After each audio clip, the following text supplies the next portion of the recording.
Well, hey guys, I thought I would bring you this video because tomorrow I have Dr. Patrick Jones here, who is the founder of the Homegrown Herbalist and School of Botanical Medicine. And he's actually here at Norris Farmstead. We are doing an entire full day in-person workshop tomorrow. But I know obviously all of you can't travel here and be with us in person. So I thought that we would do a special video just for you guys so that you could also learn, because he has a wealth of medicine knowledge, a lot of other knowledge, but especially the medicinal knowledge. And I'm eager to learn from you as well. And so we thought that we would do this video for you guys today, kind of like a sneak peek into what we're going to be doing tomorrow in the live workshop that you get to experience from your house. Yep, excited to be here. Well, Doc Jones, I think one of the things when people start looking at herbs is they begin to get overwhelmed. And then when an emergency situation kicks in, we naturally fall back, or at least myself, on like what I learned from a kid or what I did as a younger adult. And so case in point, I was not home and my husband was putting down underlayment before we were putting in gravel for a parking area. Mm-hmm. And had just gotten a really wonderfully amazing razor sharp knife that works really well. And he had sandals on. I mean, the story gets better and better. Bless his heart. He's going to be like, what did you share? He's used to me, 24 years. Husbands really should have constant supervision on things like that. Just as a pointer. Yes. So it was one of those things where he went to just do a quick, and the knife was so sharp that like it cut through the top of his big toe, but it was so sharp until he saw blood, didn't even know he'd cut it. Right. And then he's like, oh, and he's an EMT. So he's like, I think I might have hit an artery. She's pumping a lot. I better go home and take care of this. Right. So by the time he jumped in the truck from the farmstead, we just lived like half a mile up the road and got home. It had pooled and completely filled his shoe, filled the bottom of the truck. So then as soon as he gets in the house, he's got it taped closed. The nice thing was it was such a sharp, clean cut that he was able to basically like butterfly it together, and it healed back really quick just because it was such a sharp cut. Right. However, so I wasn't home. So I'm actually with my daughter down getting supplies, and I get a text picture sent to me of it and says, new knife works well. I'm like, well, he's an EMT. I'm not too worried about it. He knows how to take care of it, So that night we were sitting on the porch and I said, the next time that happens, see that pretty white flower? That's the yarrow. Crush some of that up, babe, and put it in there. So, but that's not your natural inclination if that's not what your training has been. And sadly, most people, at least myself, I wasn't raised in an herbal home. I was raised in a homestead home, but my mom and dad didn't use herbs very much. Right. So that's not like my first inclination. So I do know about yarrow, and we have yarrow when I'm there. But I realized, I need to know what other plants, like in a first aid type situation, one, to make sure I have them growing or planted so that I've got them on hand. Right. And two, application. Yeah. Yeah. Yeah. Fantastic. Well, and yarrow is a great place to start. Achillea millefolium. Yarrow is the flower and the leaves are the medicine. I usually harvest it when it starts flowering. Okay. So when the flowers look big and beautiful and happy, lop off the top 20, 30% of the plant. Okay. But really great for stopping bleeding, but it's also a great antibiotic. It's also a really good anti-inflammatory, so it's having all kinds of good benefits on that wound, make it hurt less, make it not get infected, stop the bleeding. And I'm a veterinarian as well. Yeah. And I can't tell you how many cases I've had of dogs that have been, bleeding, hit by car bleeding, Oh, substantial. And little yarrow tincture in the mouth, little yarrow powder topically, and boom, they're done. Okay, so you do it both topically and internally. Do a dual. Yeah, and if it's his toe, I don't bother with the internal, Yeah. But if it's serious internal bleeding, they're getting it internally too. Okay. And I've had good results with that in the veterinary practice. And you can use the fresh plant ground up if you have it handy. That's great. Okay. But if you just have the powder, put the powder on it. One of the common names of yarrow is soldier wort. Soldier plant. Wort just means plant in Old English. Figwort, motherwort, they're all plants. And it was like, I think World War II was the first war where guys weren't carrying a bag of yarrow into battle with them. From the Greeks all the way up through World War I, it was very common for the guys to have a bag of yarrow to staunch their wounds when they got skewered by a bayonet or something, Yeah. So great plant. Okay, good, because I've got that growing. And that's a rock star. Yep. Sweet. Okay. Good for fevers too. I have a question for you. White yarrow versus some of the more pretty colors. Is there a difference medicinal wise? Not at all. No. Not at all. Okay, and I've used them all. I've grown them all and used them all, and I had the same question. I wonder if this cute one's as good as the other guy. Right. Not at all. They're all great. Okay. The native natural stuff's white. But there's pink ones, there's yellow ones, there's red ones, and I've had good results with all of it. Okay, good, because I have a smattering, and so I was wondering. I've been harvesting just the white for medicinal use, but if I can use all of it, use it then all. Okay, perfect. Yep. Okay. But so yarrow's good. There's another one right here, plantain, that you've got all over the lawn, and that's fantastic. And if you don't have plantain all over your lawn, just don't spray it, and they'll be here next year. It's okay. They'll forgive you. They come back well? Yeah, they'll be fine.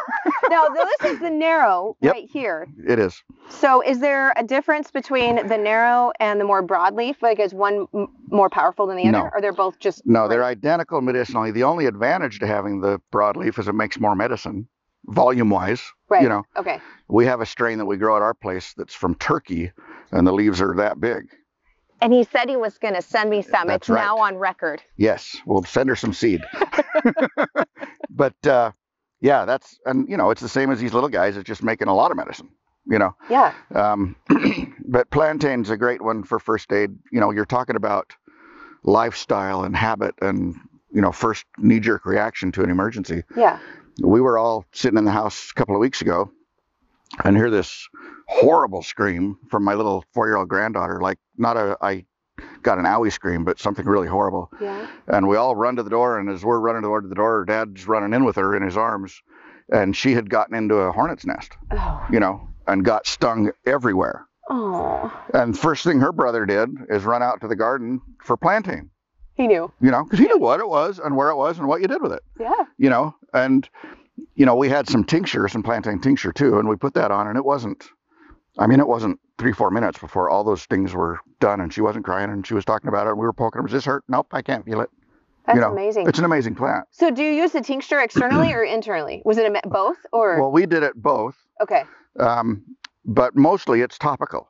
Okay. Right. The reason we did it both. I never thought of doing tinctures topically. Yeah. I think internally. Yeah, and everybody else does too. Yeah. We have been doing topical tinctures real intensively for several years, and I'm astounded at what you can do with topical tinctures. Hops tincture on your anything that hurts doesn't hurt anymore. It's teasel tincture on anything that hurts doesn't hurt. Pine needle tincture on anything that hurts doesn't hurt. I've got a lot of that around here. Yeah. And so pain herbs are good to have in your sort of quick fix collection. Okay. Hops is a great one, and that'll grow about anywhere. Plantain's good for stings. It's also a good diuretic, so it's good for bladder infections and things. Okay. It's really good for pulling poisons out of the body. I've used it on really serious wounds with blood poisoning and serious stuff, topically and internally. It's just a beautiful plant. Is that one that also carries over to animals? Yeah. Okay. Yep. Okay. Absolutely. And you know what? They almost all do. Almost all of them. And we should talk about that too. But that'll be another video. Yeah, we'll do that. But yeah, veterinary herbalism and human herbalism are very similar. Okay. So, but yeah, plantains is one that'll be on my short list of must-haves. Okay. So we got bleeding, we got stings and bites and things. Pain is another one.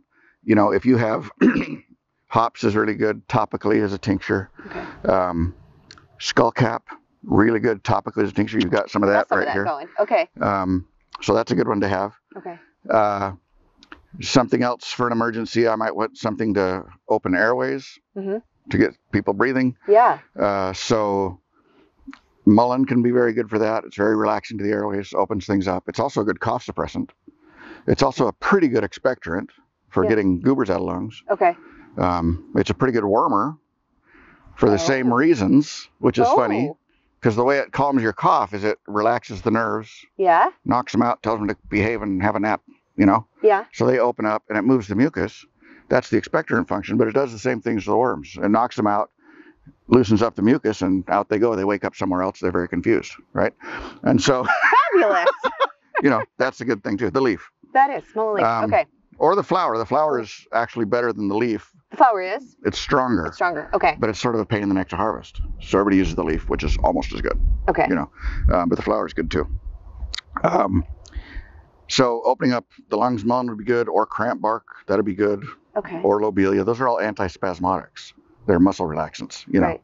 in that sense. And so that's good. Okay. And that's one to have on hand. You know, have some cramp bark or some lobelia on hand, because if somebody's having or mullein, if someone's having an asthma attack, yeah, you don't want to take 15 minutes to go out and find it and make a tea. No. You know, we got to do something right now. Right. Have it in a tincture form and instant. So, actually, this train of thought here is anaphylactic. You know, if someone is allergic to bees and has like an anaphylactic reaction, and because sometimes I know people who didn't have those reactions, but the more times they get stung, they tend to get worse, and then all of a sudden, here it is. Right. So would mullein would that be your choice in that type of situation, or would you use something along with that? Well, mulleine's not going to have an antihistamine function, which is what we want. Yeah. So that's another good category, right? You're coming up with all the good categories. Okay, good. So another I need to replace Benadryl.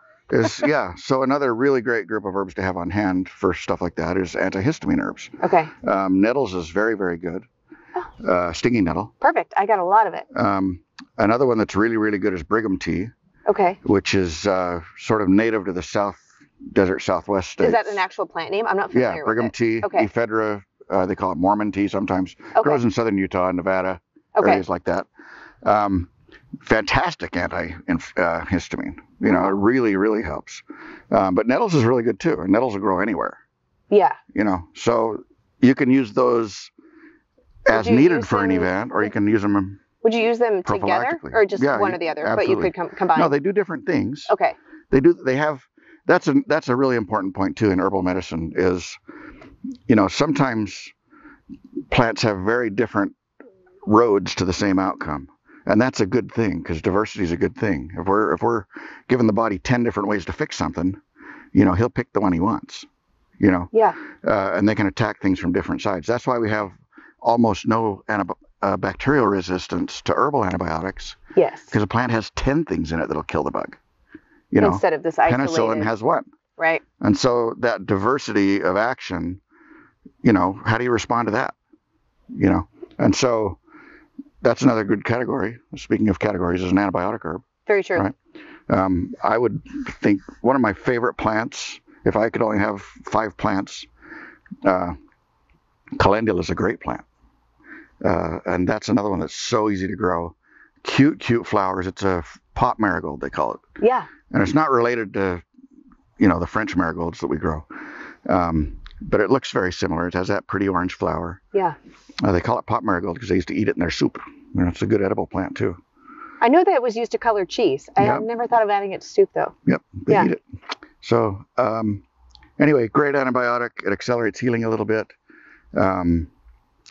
It's anti-inflammatory, which is good. Helps menstrual cramps. It's antiviral.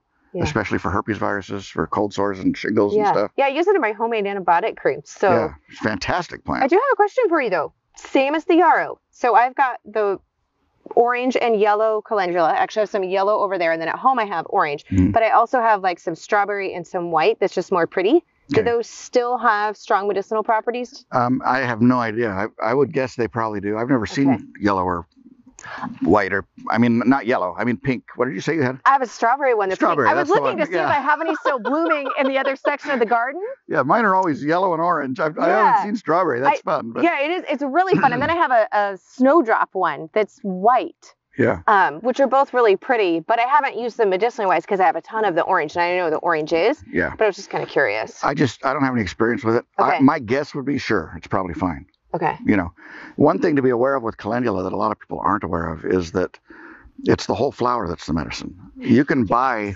petals from an herb company. You don't want the whole petal. But the petal's not the good part. The middle's the good part. That's where most of the medicine is. Okay. So make sure you're getting whole flowers, not just, you know, the petals. Not just the orange petals. Yeah. Yeah. But yeah, calendula is a fantastic herb. Okay. Really good. So, you know, you can use it on wounds. You can use it internally. If you got shingles, you can put it on. It's good for that. If you got cold sores, you can put it on. It's good for that. Yeah. I was seeing it was also good for the lymph system. Yep. It was one of the It's a good lymphatic drainer. Opens things up, and it stimulates immunity to fight bugs. So it's a great herb. It is a good one to have. Yep. Okay. It's a little indecisive, you know, like all these other plants. It wants to do everything. Yeah. I don't mind it. But it's okay. I can appreciate it. I like to do a lot of things as well. I totally can get it.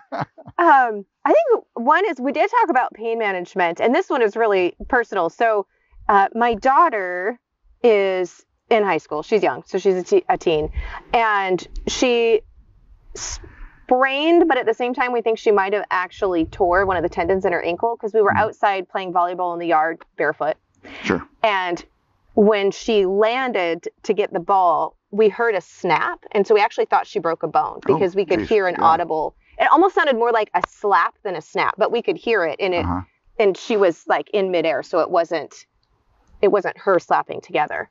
And so, of course, you know, it swelled up, really, really painful. We actually took her in and got it x-rayed because I thought it was broke from that noise, and it wasn't. Right. But we didn't get an MRI, so all I know is the bone wasn't broke, but I don't know if there was actually a tendon tear or not. So it's been 3 months, and initially we treated it with comfrey. So there was no broken skin, of course. Sure. So did some comfrey poultices on that, but it's been 3.5 months, and so she's in the middle of volleyball season right now. So she is wearing a brace because it's still pretty painful and will swell up if she doesn't. So is there would comfrey still be good at this point, being the wound is older, or do you have any recommendations there? Yeah. So comfrey topically does have some anti-inflammatory properties. But there's also some really great herbs internally for inflammation. Okay. One of my favorite ones is turmeric. It's really fantastic. Turmeric, especially if you combine it with frankincense, the herb, not the oil. Okay. The oil's fine too for things, but I'm talking about the tree sap. Get the actual herb. The whole thing. Those two together are really good anti-inflammatories. Also, you know, anybody remotely related to the willow tree, you know, aspen, willow, poplar, birch, the bark of all those guys is very anti-inflammatory, like aspirin is. Right. Is it salicylic acid? Is that the compound? Same thing. Or spirea, which is a little shrub, pretty little flowering shrub. Yeah. Same thing, aspirin on a stick. Okay. So that's good. But turmeric and boswellia or frankincense together is a really good combination. Okay. Devil's claw is good. That's not going to grow up here. Oh, no. We have. Oh, do you? We have devil's. Well, devil's club. No. Is that not the same? Oh. Not the club, the claw. Okay, never mind. I got all excited. Never mind. No. It's a different devil. The little devils. Okay, never mind. But another thing you can do that's really helpful, and another category of herbs I would have, would be liver and kidney herbs, like burdock, dandelion, right? I got some. I got great both burdock of those. over here. Yes, I've got We're burdock standing on and I got dandelion. Okay. And what they do is, you know, you can approach inflammation from several angles. You can approach pain from several angles. But, you know, you can give it chemicals that are anti-inflammatory, and that's great. But you can also approach it from the reverse side and just clean things out. And so there's less toxins in the body that are inflammatory, right? Right. So if your kidneys are happy and your liver are happy, they're cleaning things out of the body, and you're going to have less inflammation generally. And so, you know, they're also going to pull fluid out. Sometimes when you get an injury, you have circulatory compromise, you know? Yeah. So you get edema and swelling, and that's half of the pain. Okay. And so, you know, putting a little big old spoonful of burdock root powder or dandelion root powder in our morning smoothie, do that a couple of times a day, and that'll pull a lot of fluid out and clean things up and make less inflammation too. Okay. From a different angle. Right. You know, so. Okay. Yeah, and those are pretty easy to grow. Yes. Some people struggle with those two plants, but. Some people has been known to kill a burdock before. I'm probably the only person in history, but for most folks. Yes. You're just excellent at so many things, you know. I will not try to transplant burdock anymore. Don't try to kill burdock at home. It's not easy for everyone to do that. Well, thankfully, the cows, the Scottish Highlands with that lovely long coat, they found some in the back 40 for me. There you go, and brought it home. They did. They came out, and I'm like, oh, there is some more in the back that I didn't know about. So they were good. That's fun. Yeah. So yeah, they're great plants too. But you know, and honestly, what did we talk about? Maybe 10 plants. Quite a few, but that covers a wide range. But if you knew 10 plants, you know, you were talking about getting overwhelmed and so many things, and they do so many things and so many plants. And yeah, there's, you know, hundreds of medicinal plants. But if you really knew 10 of them, you could do all kinds of great things for yourself and your family. Yeah. You know, really, really a lot of things. Yeah. So, well, I think the key for me anyhow is having them in tincture form for that fast, like I need them right now. I don't necessarily the accessibility part. Yeah. But also being able to use them topically. I don't know why I never thought, I mean, it's alcohol. I never even thought of putting it on. I've always done it in an oil or a salve or, of course, you know, like for tea, but a poultice. But I never thought of just using the tinctures right there. Tinctures are astounding topically especially for things like pain, especially for pain. But they're really, real. I mean, you know, you don't put a tincture on topically for a bladder infection. Right. You know. Yes. But man, if you have something that hurts, if you have muscle spasms, you know, anything local like that, boy, they're rock stars. Okay. Yeah, really good. Awesome. Yep. All right. Well, guys, you can head over to the blog post that will have links beneath this video if you want to see all of that in written format. And we will have plenty of links so that you can go and learn more from Dr. Jones, because as you can tell from the short time frame, he is an amazing wealth of knowledge that you're going to want to dive into further.